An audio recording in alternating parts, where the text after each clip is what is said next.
할렐루야. 기도가 먼저입니다.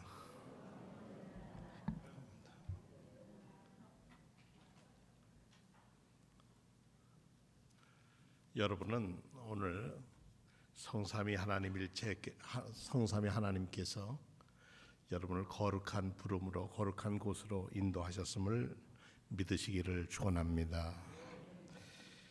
기독교 신앙을 얘기할 때 보통 역설이라 파라독스라는 말을 많이 씁니다.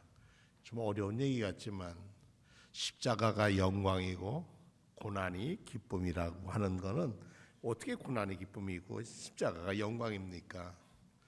이것을 역설이라고 얘기를 하지요. 오늘 설교 제목을 주보를 딱 보시고 행복하게 사는 길 되어 있는데 나는 지금 행복하고 싶다 하시는 분도 계실 것이고 또 이 행복에 대해서 정말 스스로 자신에게 묻기를 나는 정말 행복할까? 이렇게 물어보시는 분도 있을 겁니다. 신앙이라고 하는 이 역사를 받아들이는 것 여기에서 자라갑니다. 흔히 우리가 이렇게 입에 담고 싶지 않고 생각하고 싶지 않은 얘기들이 있습니다. 예를 들면 대표적인 것이 죽음입니다. 죽음을 얘기할 때 누구든지 죽음을 꺼내는 것은 금기입니다. 삶과 죽음, 절망과 희망, 고통과 기쁨, 사랑과 번민, 고난과 행복, 이것은 모두 역설로 이어져 있습니다. 얼마 전 신문에 보니까 영국의 엘리자베트 여왕 내외가 독일을 방문하게 됐습니다. 영국과 독일은 1, 2차 대전 그 전에도 그렇습니다만은 적국이었습니다. 참 서로 피해를 많이 준 나라였죠.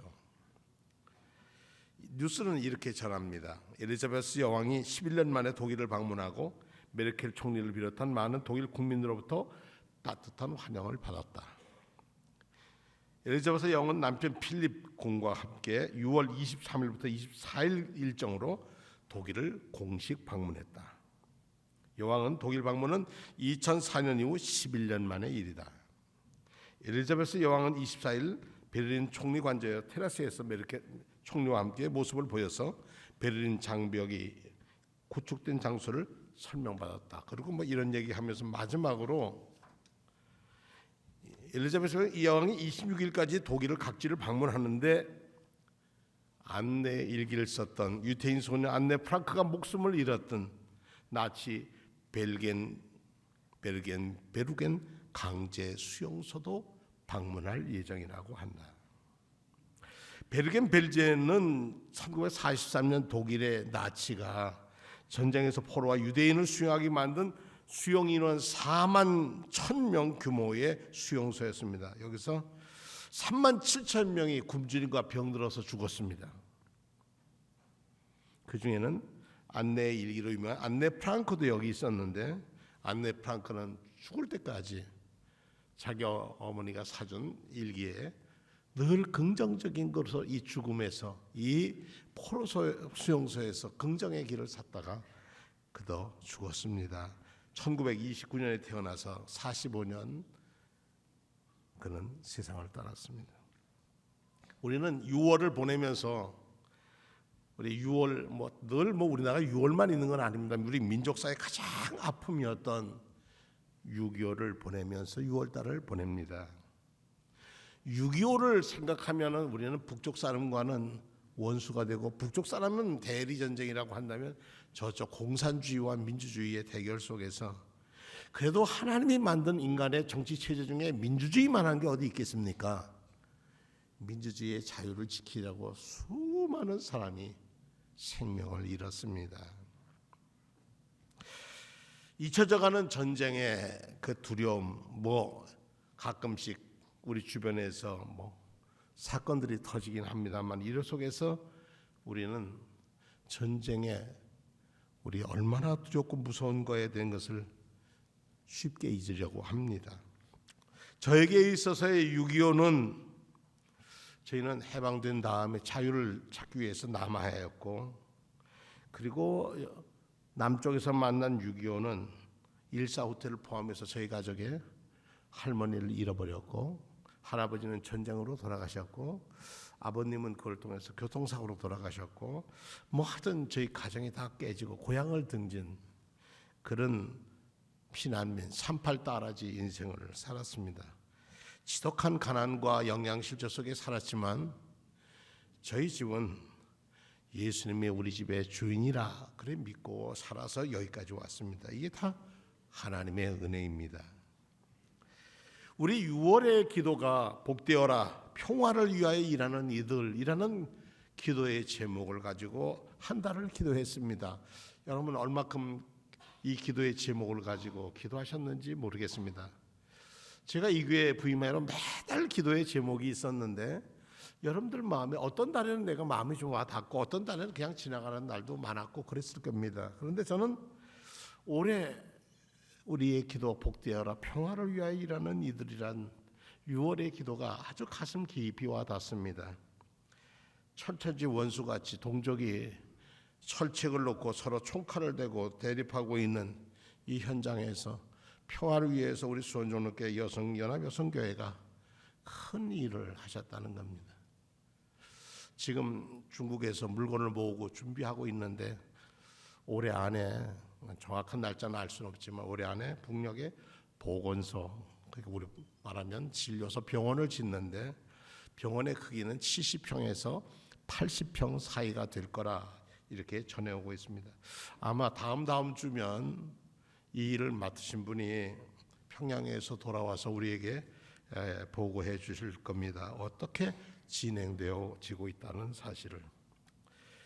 이 일에 대해서 우리는 여러 가지 갈등을 갖습니다. 저 사람들을 도와주면 다 근데 돈으로 도와주는 게 아니고 병원 의약품과 병원을 짓는 도구를 도와주는 겁니다. 그러나 우리는 공산주의의 강도 만난 저 북한 동포들이 우리에게서 잊혀진다고 한다면 또 다른 전쟁의 피해와 아픔은 우리가 이겨낼 도리가 없습니다. 미국에서 요즘 들려오는 소식이 저 남부에 있는 흑인들이 모이는 교회에 불을 지르고 총을 쏘고 할 때마다 교회가 하는 대답은 한 가지였습니다. 우리는 당신을 용서합니다. 용서의 사랑은 미움을 증오를 이길 수가 있습니다. 그들은 그렇게 얘기합니다. 예배드리다가 공부하다가 교회에서 불도 지르고 총도 쏘고 하도 우리는 원수에 대한 그리스도의 사랑, 그 사랑을 지키는 교회라고 하는 그런 모습을 보면서 남북전쟁 이전에 남북 간의 노예 문제로 갈등했고 흑백 문제로 갈등했던 그들의 아픔이 아직도 끌어안고 아파하는 세계 민주주의의 꽃이라고 하는 미국에서의 현실도 우리는 보고 있습니다. 그러나 우리는 용서하고 사랑도 해야지만 잊지 말아야 함. 이 전쟁의 아픔을 우리는 잊지 말아야 되고 공산주의가 얼마나 힘들었다는 것을 우리는 잊어서는 안 됩니다. 우리 자녀들에게 우리는 이 얘기는 꼭 해줘야 합니다. 세계 노동자 농민들이 단결해서 평화의 세상을 만든다는 게 허구였고 그것이 얼마나 수많은 피를 흘렸고 소련에서 동구권에서 얼마나 많은 사람이 강제 수용소에서 또는 모르게 숨져갔다고 하는 사실을 우리는 알아야 합니다. 오늘 평화를 위해서 이 평화에 대한 마지막 말씀을 드리면서 팔복의 말씀, 예수님께서 제일 먼저 가르쳐 주신 말씀 가운데 예수께서 산에 오르시니 제자들과 사람들이 몰려왔습니다. 여러 가지 가지고 자기 당신들이 가지고 있는 욕구가 달랐지만은 저분이 무슨 말씀을 하실까 기대하고 왔습니다. 그런데 그 기대 속의 말씀이 평화에 대한 말씀이었습니다. 행복에 대한 말씀이었습니다. 참된 행복이 뭘까? 시편 1편은 복 있는 사람은 행복한 사람은 주인의 길에 서지도 않고 오만한 자의 자지도 앉지 않고 그들의 꾀들과 더불어 살지 않는다. 그런데 마태복음에 와서 예수님은 이 고난과 식민지 하에서 살아가는 유대 사람들에게 또 잊혀져서 유대만 아니라 예루살렘에 있는 이 변방에 사는 사람들에게 뭐라고 했냐? 마음이 가난한 사람은 복이 있다. 저는 그 자리에 앉아 있었다면 만약 예수님 말씀을 앉았다면 그 말 못 알아들었을 것 같습니다. 이 어려운 말을 어떻게 알아듣습니까? 마음이 가난하다. 우리가 경제적으로 가난하게 사는데 또 마음까지 가난하게 살라는가? 뭐 그런 생각도 가질 수 있겠습니다. 근데 영어 성경에 보니까 뭐라고 써 있느냐 하면 마음이 가난한 사람이 복이 있다는 것은 전적으로 하나님께 의지하는 자는 복이 있다 이렇게 써 있어요. 요즘 번역에는 그의 삶 모두를 하나님께 맡기고 사는 사람은 복이 있다. 그 사람에게는 가난의 문제가 경제적이든 심령의 문제든 그것도 뛰어넘을 수 있다고 하는 얘기죠. 이 시대를 이끌었던 유명한 신학자인 폴 틸리라고 하는 시카고에서 강의하셨던 교수님은 존재의 용기라고 하는 아주 훌륭한 책을 냈습니다. 그 책 속에서 인간은 세 가지 불안을 가지고 산다. 첫째는 운명과 죽음에 대한 불안입니다. 죽음에 대한 불안은 인간이 있어서 가장 기본적이고 보편적이며 인간이 피할 수 없는 그런 죽음입니다. 우리는 태어날 때 이미 돌아감이 계산되고 시계가 가고 있지만 우리가 어느 때 질병이라든지 어떤 위험이라든지 어떤 사고라든지 전쟁이든지 뭐 전염병이든지 뭐 이런 것을 우리 갑자기 죽음의 문제가 다가올 때 우리는 정말 불안합니다. 불안하지 않은 사람이 어디 있겠습니까? 두 번째는 내가 사는 것이 공허하다 하는 것입니다. 무의미하다는 것이 불안입니다. 내가 여태까지 쌓아놓았던 모든 것이 인생은 연기 속에 죄를 남기고 말없이 사라지는 모닥불같이 나는 없어지고 마는 걸까? 세 번째 불안은 죄책과 비난에 대한 불만입니다. 내가 지은 죄책, 내가 지은 행위와 그거에 대한 남들에게 비난받을 것에 대한 불안입니다. 도덕적으로 자기의 승인이 위협을 받을 때 이러한 상황은 죄책감 내지 불안으로 자기 거절, 자기를 받아들일 수가 없어서 나가 너무 싫어지는 그런 불안감에도 빠집니다. 이런 것을 넘어설 수 있는 것이 무엇일까? 예수께서는 사랑이라고 하셨습니다. 우리는 사랑이라는 말을 쉽게 씁니다. 뭐 세상 사람이 사랑이라는 말을 써서 마음 안 통하는 사람이 어디 있겠습니까? 그런데 그 사랑은 거저 얻어지는 사랑이 아니라고 하는 것입니다. 하나님이 우리에 대한 사랑은 아들 예수 그리스도를 십자가에 제물로 내어 죽이는 목숨을 내놓는 하나님 자신을 내놓는 것으로 사랑하셨습니다. 그래서 하나님은 사랑이시라고 말합니다. 어느 때부터인가 어른 된 우리는 정말 나는 행복한가? 내 인생에 제일 소중한 게 무엇인가? 이런 것을 마음 깊이 생각하게 됐습니다. 저도 며칠 전에 한번 물어봤습니다. 정말 마음을 비운 내려놓고 내 삶에 가장 소중한 게 뭘까? 그리고 첫 번 나오는 말이 정말 감사했습니다. 저는 하나님께 예수 그리스도. 그래서 하나님 이 마음이 변하지 않도록 붙들어 주시옵소서. 때로는요 예수 그리스도가 제게 제일 소중한 거 아닐 때도 있어요. 흔들릴 때도 있어요. 그러나 우리가 하나님 앞에 이 거룩한 부름을 받고 성령님이 이끌려서 오신 여러분들은 예수 그리스도를 주님이라고 고백하는 분들은 사랑하는 사람들이고 그 사랑을 위해 손해를 받고 어려움을 겪어도 감사합니다 하는 사람인 줄로 믿습니다. 그러기에 행복합니다. 100여 명의 젊은이들에게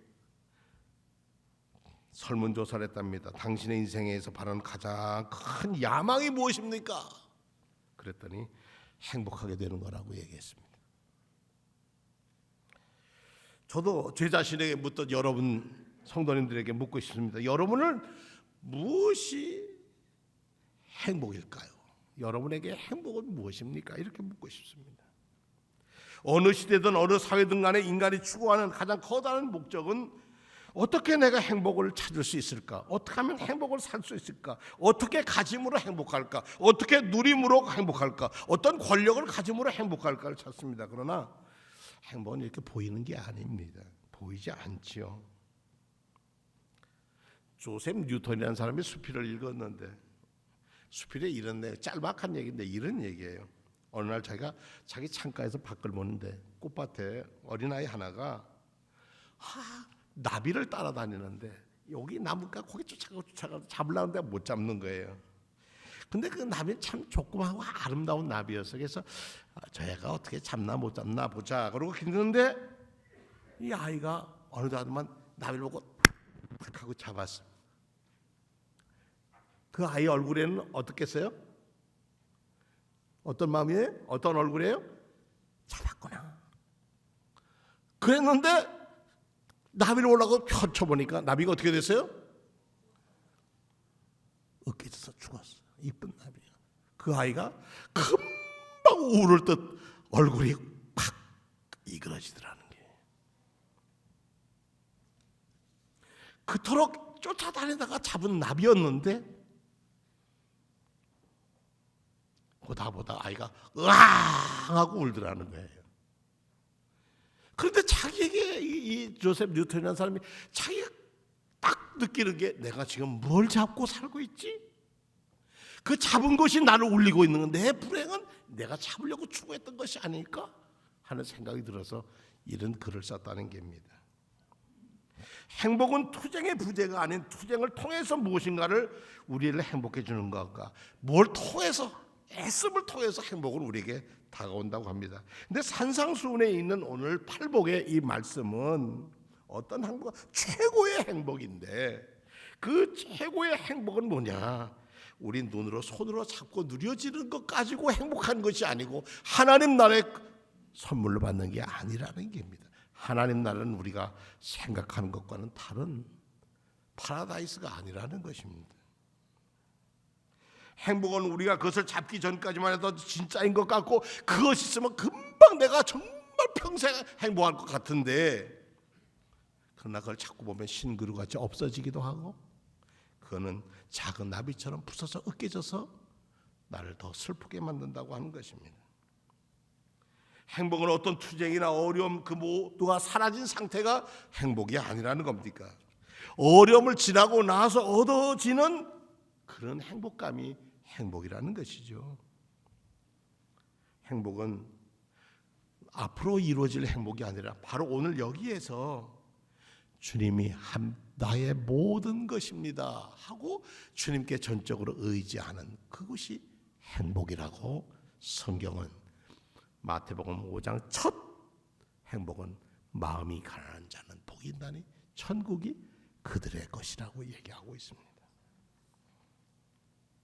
행복은 지금 얻어질 수 있는 현재적일 거라고 얘기하고 있지만 행복은 바로 오늘 여러분에게 그리스도 예수를 주님으로 모시고 사는 여러분에게 여러분이 어떤 역경이 오더라도 예수 그리스도를 믿는 믿음으로 능히 이길 때 여러분 참 행복과 축복이 여러분의 삶을 붙드실 줄로 믿습니다.